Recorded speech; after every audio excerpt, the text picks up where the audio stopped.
Can we revive the woolly mammoths by 2030? Compared to reviving the dinosaurs, reviving woolly mammoths will be no more than a cakewalk. However, there are still significant challenges proposed to scientists working on this idea. But before we dive in, what is a woolly mammoth?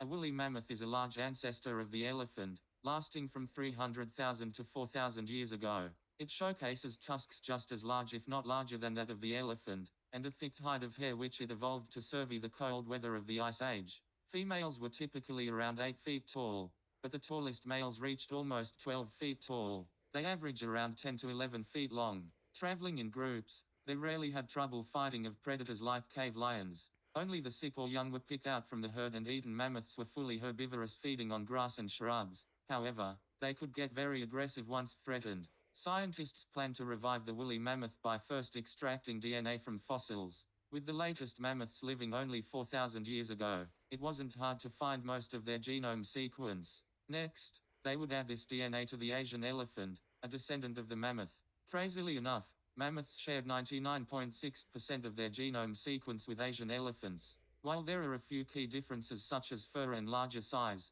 these are either hidden through dormant genes in elephants or trace mammoths evolved to survive the cold and the large vicious predators. Sounds simple, right? Well, no. First of all, even if we had a mammoth embryo, we would have to use an elephant as a surrogate mother. On the other hand, we could use artificial incubators instead. However, there are other issues with no current fixes. For example, as mammoths already went extinct, they wouldn't fit in today's ecosystem, without its natural predators. It would take generations of evolution to naturally adapt to face today's predators.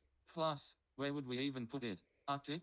Desert? Maybe a rainforest or Congo? There is simply no place where it will fit in properly. Also, many people have an issue with playing God. It's like we are abusing the intelligence God has given us to revive or resurrect animals that shouldn't exist anymore. Moreover, we can't fully tell what woolly mammoth's behavior was like.